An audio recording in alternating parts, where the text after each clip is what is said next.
It's the end of the year, and if December has you questioning your entire life, questioning your progress, your pace, or your purpose, if you are feeling discouraged, like you didn't accomplish what you thought you would, this episode is for you. Not to push you to do more, but to help you understand why this season is not a failure at all. And the reality is, your calendar might be lying to you. Your calendar is lying to you. And so let's talk about why that matters. Of course, it's December and everyone is in this reflective space. But December has a way of whispering lies. The lies of you should be further along. You should be celebrating more. You should have these answers by now. And part of what makes those whispers louder is the pressure around this time of year. The social media highlights, the celebrations, the new year, new me energy, the vision board activations, the just create a bingo card with new habits and all the things. And so it can all start to feel more performative than honest. The curated posts, the public wins, the rush to declare a new version of ourselves before we even had time to rest. And let me be clear, rest is more than you getting 6 to 8 hours of sleep a day. Rest is simply allowing yourself time to just be. And here's the thing, all of this kind of made me pause because when everything around us is saying produce, prove, or perform, I had to ask myself, is that actually how life works? Is that actually how I want my life to work? Instead of asking, what should I be producing, proving, or performing right now, I had to start asking, Candia, girl, what season am I actually in? And the answer didn't come from social media or societal pressure to perform by a calendar. It came from looking outside. But bear with me for a second, because when I look at nature, I'm in Virginia. It's wintertime, okay? I think it's about 30 something degrees outside. And so when I look at nature, when I look at even my garden, it tells a very different story. Because right now, my garden, it looks ugly, okay? It looks ugly outside. It's dark and dreary. Although it's 8 o'clock in the morning on a Sunday, it looks messy. Leaves are everywhere. My plants are dead to the bed. I have these beautiful gardening beds, and I didn't clean up the dead plants. I have a 6 foot banana tree. I let that just die down. And so everything looks ugly and unfinished, maybe even neglected. And so if you didn't know better, you'd think something went wrong, like I was a bad gardener, okay? But first off, many of these plants are perennials, like my banana plant. A perennial simply means the plant comes back every year. My banana plant, again, it grows 6 feet tall. And although it's dead, what looks like death is actually dormancy. Now, here's the thing. Dormancy simply means growth is suspended, okay? Suspended until further notice. And so no gardener, no farmer would call winter a failure, yet we do this to ourselves all of the time.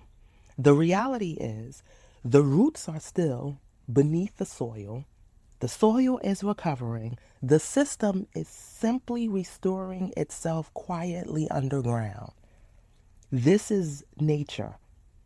Yet we do this to ourselves all of the time. We let the calendar convince us that every season should look like a harvest, that visible progress is the only progress that counts, that a season of dormancy, a season of rest must mean delay, or worse, that you're falling behind.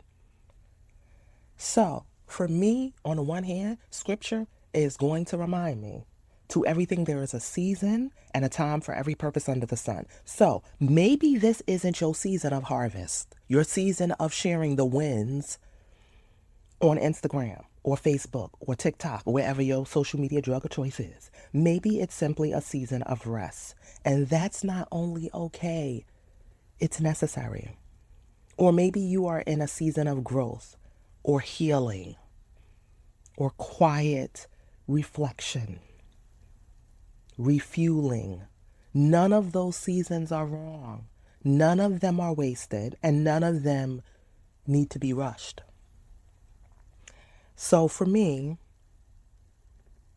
the question I'm carrying into the new year, and I want to invite you to hold space for this question, is not how can I finish or start the year strong, but how can I end or start the new year honest? Honest about the season I'm actually in, and what would it look like for me to honor that season instead of resisting or fighting or judging myself by it.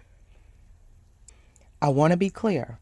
Surrendering to your season does not mean that you are giving up. Surrendering doesn't mean you're throwing in the towel. It doesn't mean you stop caring or you got to lower your standards or abandon your hopes and dreams. Surrendering, for me, means you stop fighting the reality of the season you're in. It's the shift from this shouldn't be happening or I should be further along or I need to push harder to get out of this to this is where I am right now. To what is being asked of me in this season. Surrender is it's working with the season instead of trying to overpower it. And I also think that it's a powerful reminder that not every season that you are in is meant for a harvest, aka winning. Your winter season, your season of dormancy still counts. Your season of dormancy does not cancel your worthiness. You will always be worthy. You woke up, you're breathing, you're worthy. You are allowed to be exactly where you are. You are allowed to feel everything that you're feeling in this moment. But here's the thing. Regardless of the season that you're in, it's worth remembering this always. I just shared this with a friend the other day. The only moment you can ever control is the one that you're in right now. Stay focused on what's within your control. Stay present with what's available to you at the moment.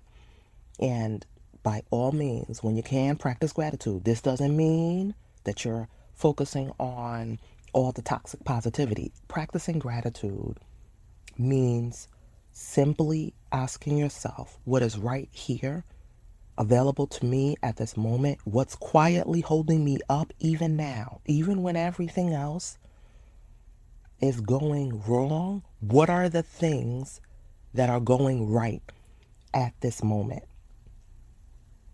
You're not saying, I just need to be grateful, look on the bright side. No, no, no, no, no. You're staying anchored in what's real and what's available to you right now. And one of the things that I try to do, y'all, is I try to keep a you just never know attitude. Keep a you just never know attitude as much as I can. But when I can't get there, I simply focus on what's going right at the moment. What do I have in my hands? And that's a prayer that I say to myself often too. I ask God to strengthen my hands and do what it is that He's called me here to do. Strengthen my hand is a call to action for me to recognize, what do I have? What are my cards that I've been dealt with? And what can I play right now? It keeps me out of worst case scenarios and going down the rabbit hole of what if, or going down the rabbit hole of shoulda, coulda, woulda street. That's another thing, okay? Stay off of shoulda, coulda, woulda street. I should have done this. I could have done this. I would have done this. Stay off of that shoulda, coulda, woulda street, because that just keeps you down in a rabbit hole of overthinking and worrying about things that you cannot control. Because here's the thing that I've realized. Our minds, your brain likes to stay stuck in two places: running ahead to the future, for which you cannot control, or going back into the past, thinking about things you should have done differently. But the reality is, the only moment that you can ever control is the moment that you have right before you. And lastly, I'll say this: who you blame, you give your power to, right? Sometimes when we're in these seasons, we are dealing with outside people and situations and all the things that have, of course, contributed to the reason why you're in the space that you're in. That's not to say that you shouldn't feel the way that you're feeling right now, okay? At the same time, who you blame, you give your power to, because while you're sitting there blaming this person and that person and this person and that person in this situation, you're giving your power away. Reclaim your power. The way you reclaim your power is you refocus on what you have access to at the moment, what you can do at the moment, what's going right for you at the moment. The way you reclaim your power is you watch how you speak about yourself to yourself. Because see, in a moment or a season of dormancy, when things are looking ugly, when things are feeling ugly, we have the tendency to possibly think that maybe I'm a bad person. Maybe I deserve for these things to happen to me. And I'm here to tell you that the problem isn't that you have that thought. The problem is that you entertain it for too long. Reclaim your power. Know that you are worthy. If you woke up, you're breathing, you're worthy. That means essentially that you have another opportunity to face this head on. You have another opportunity to face it, explore whatever situation that you're in, accept it or reject it. When you have these negative thoughts about your situation again, for me, even if it is a fact of what you are going through, I always ask myself, if it's hindering me, it doesn't matter if it's a fact. I have to reframe it into a story that will serve me to show up for myself, first and foremost, and for my family in a healthy and productive way. You are worthy. You are deserving. I would say that if you are a spiritual, a godly person such as myself, to ask God to not focus so much on fixing, but posturing. So I'll give you a quick example. For me, whenever I'm feeling uneasy, when I feel like things are circling outside of my control, I ask God to, God, give me the posture. The posture simply comes down to having an attitude of gratitude for what's going right at the moment, focusing on what's within my control, helping me to also celebrate others' success while I'm feeling like my success is on the back burner. That's what posture is about. Even for me, when I'm praying for my friends, my prayer isn't God fix them. My prayer is God help me, help them not misinterpret the season that they're in. Because the danger isn't resting too long. The danger is thinking rest or a season of dormancy means something is wrong with you, right? And so posture comes down to how can I show up in this season, recognizing the cards that I've been dealt and playing them by doing the best I can with what I have at the moment. Okay? This season may be protection for you. This season may be replenishment. This season may be preparation happening quietly underneath the surface. And all you have to do is choose your thoughts wisely. Because I can't remember who said this, but it's something like, watch your thoughts, they become your words. Watch your words, they become your actions. And your actions become your habits, right?